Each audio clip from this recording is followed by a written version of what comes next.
The Atlanta Falcons are now first place in the NFC South after defeating the Carolina Panthers. And by the way, the Carolina Panthers should have won this game twice, but they were let down by their kicker, Eddy Piñeiro, who missed 2 field goals in a row. First, he missed the point after kick that would have given the Falcons the lead after the touchdown to Moore, and then after a Marcus Mariota interception where it seemed like the game was completely over and the Carolina Panthers were for sure going to get the dub in overtime. This kicker misses another field goal, and I believe it was only a 36-yarder. Really disappointing if you're a Carolina Panthers fan. But this was a high-scoring game on both sides of the football, but we knew the Atlanta Falcons had some problems in their secondary with injuries. No AJ Terrell in this game, and they're already missing Casey Hayward, who was recently placed on injured reserve. Fortunately, Armstrong, the backup cornerback, filled in nicely for the Atlanta Falcons, and he actually had a decent game, especially being a depth piece, not always getting those first-team reps. I think he did a really great job. But I think the big story for the Atlanta Falcons was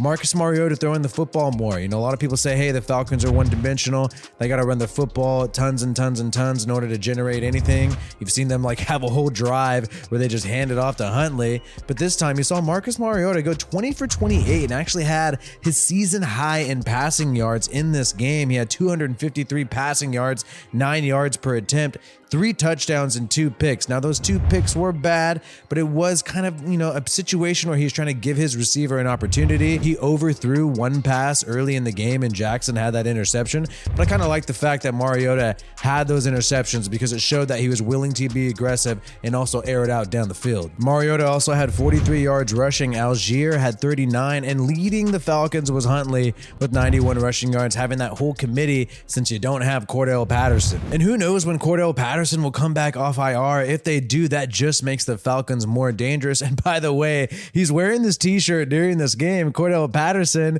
free Calvin Ridley t-shirt. Wow, that is amazing. Calvin Ridley is suspended indefinitely by the NFL and Roger Goodell this year for doing a parlay bet off his smartphone, and he chose the Falcons as one of his parlay bets. That's why this guy is indefinitely suspended for the year. Think about how much more dangerous the Falcons would be if they had Calvin Ridley. Yes, you know, Zacchaeus has done a great job, Drake London as well. Kyle Pitts had a great game today too. But man, you just got one more weapon to be dangerous. Damiere Byrd had some good plays. You could have an additional weapon, giving Mariota more targets, but instead the league took that away from the Falcons, even though you got guys doing way worse stuff, doing crimes, assaulting people and whatnot, and they're not indefinitely suspended. Keep in mind, Alvin Kamara, man, he was in some shit this past offseason during the Pro Bowl, jumped some dude in Vegas, and this guy is playing this Sunday, but Calvin Ridley is not. I think that is BS by the league, and hopefully Ridley gets justice soon. The defense did get run over by the Panthers. Foreman was able to make some great plays running the football, but hey,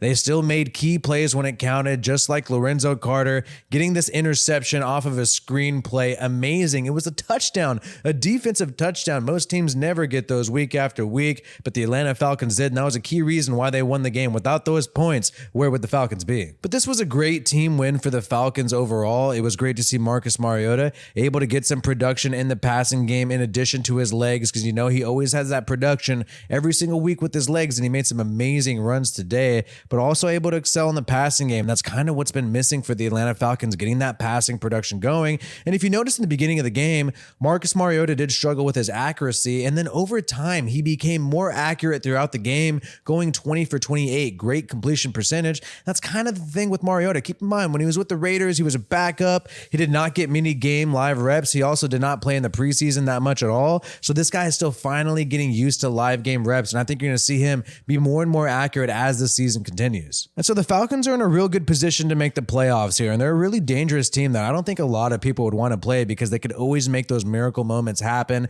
And here you go. They're going to be playing the Chargers, who just had their bye week, so they're going to be well rested, but the Chargers are missing so many pieces. They saw Mike Williams go down recently too for the Chargers. They have almost no receivers right now. Then you play the Panthers again, and hey, that's going to be a competitive game. The Panthers showed that they're not messing around. They're trying to build on something with Steve Wilkes. But then you got the Bears, Commanders, and Steelers. Those should be some winnable games for the Atlanta Falcons, and I think it is set up perfectly for them to go on a pretty good run here and win the division and make the playoffs with Marcus Mariota. Let me know what you think the Falcons' final record is going to be. This is a brand new channel with very few subscribers. Make sure you click that subscribe button to get more NFL content like this. My name is Wi-Fi Willie. Peace out, and I hope you have a good one.